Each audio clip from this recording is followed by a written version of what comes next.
Assalamualaikum warahmatullahi wabarakatuh. Assalatu wassalamu ala asyrafil anbiya'i wal mursalin Sayyidina Muhammadin wa ala alihi wa sahbihi ajma'in, amma ba'du. Segala puji bagi Allah yang telah mengirimkan kita nikmat karunia dan rahmatnya kepada kita semua, sehingga kita dapat berkumpul lagi di tempat yang insya Allah penuh barokah ini dengan pertemuan offline. Pada kesempatan kali ini, saya dan rekan saya ingin memaparkan gerakan Muwahhidun Muhammad Ibnu Abdul Wahhab, di mana yang kita tahu Muhammad Ibnu Abdul Wahhab adalah merupakan seorang tokoh pembaruan dalam bidang teologi Islam.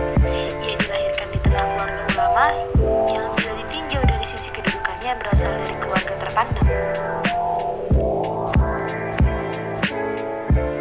Dengan nama asli Muhammad bin Abdul Al-Wahhab, beliau adalah juga seorang ahli teologi agama Islam dan seorang tokoh pemimpin gerakan keagamaan yang pernah menjabat sebagai mufti Daulah Saudiyah yang berubah menjadi kerajaan Arab Saudi.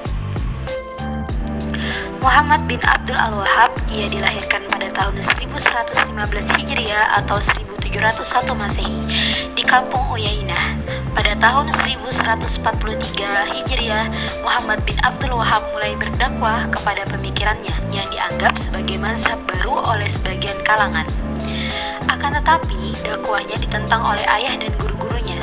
Muhammad bin Abdul Wahhab telah menghabiskan waktunya selama 48 tahun lebih di Dar'iyah. Keseluruhan hidupnya diisi dengan kegiatan menulis, mengajar, berdakwah, dan berjihad, serta mengabdi sebagai Menteri Penerangan Kerajaan Saudi di Tanah Arab. Adapun kehidupannya di Madinah, beliau melihat banyak umat Islam di sana yang berbuat syirik, seperti mengunjungi makam Nabi Muhammad SAW atau makam seorang tokoh agama, kemudian memohon sesuatu kepada kuburan. Ini sangat bertentangan dengan ajaran Islam yang mengajarkan manusia untuk tidak meminta selain kepada Allah. Hal ini membuat Syekh Muhammad semakin terdorong untuk memperdalam ilmu ketauhidan yang murni.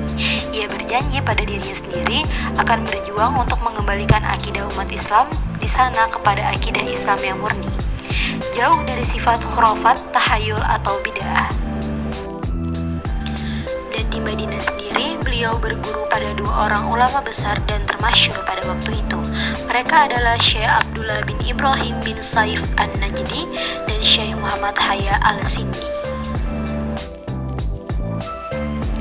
Setelah beberapa lama menetap di Mekah dan Madinah, kemudian beliau berpindah ke Basrah. Di sini beliau bermukim lebih lama, sehingga banyak ilmu-ilmu yang diperolehinya, terutama di bidang hadis dan mustalahnya, fikih dan usul fikihnya, gramatika atau ilmu kawaid, dan tidak ketinggalan pula dengan lughah semuanya. Lengkaplah sudah ilmu yang diperlukan oleh seorang yang pintar yang kemudian dikembangkan sendiri melalui self-study, sebagaimana lazimnya para ulama besar Islam mengembangkan ilmu-ilmunya, di mana bimbingan guru hanyalah sebagai modal dasar yang selanjutnya untuk dapat dikembangkan dan digali sendiri oleh orang yang bersangkutan. Pokok-pokok pemikiran Abdul Wahhab yaitu yang pertama, yang harus disembah hanyalah Allah Subhanahu wa taala dan orang yang menyembah selain darinya telah dinyatakan sebagai musyrik. Yang kedua, kebanyakan orang Islam bukan lagi penganut paham tauhid yang sebenarnya karena mereka meminta pertolongan bukan kepada Allah, melainkan kepada syekh, wali atau kekuatan gaib. Orang Islam yang berperilaku demikian juga dinyatakan musyrik. Ketiga, mengamalkan tauhid dengan sebenar-benarnya dapat menyebabkan masuk surga tanpa hisab seperti tidak meminta diobati oleh dukun. Yang kelima, menjauhkan orang Islam dari lingkungan orang-orang musyrik agar tidak menjadi seperti mereka, walaupun dia belum melakukan perbuatan syirik. Itulah dasar dakwah Muhammad bin Abdul Wahhab.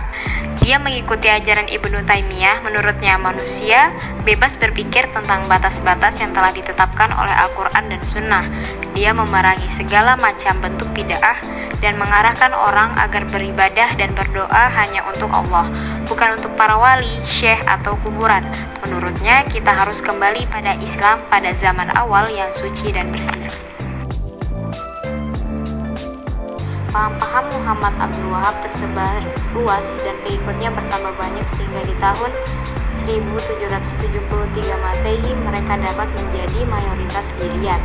Di di tahun 1787 beliau meninggal dunia, tetapi ajaran-ajarannya tetap hidup dan mengambil bentuk aliran yang dikenal dengan nama Wahabiyah.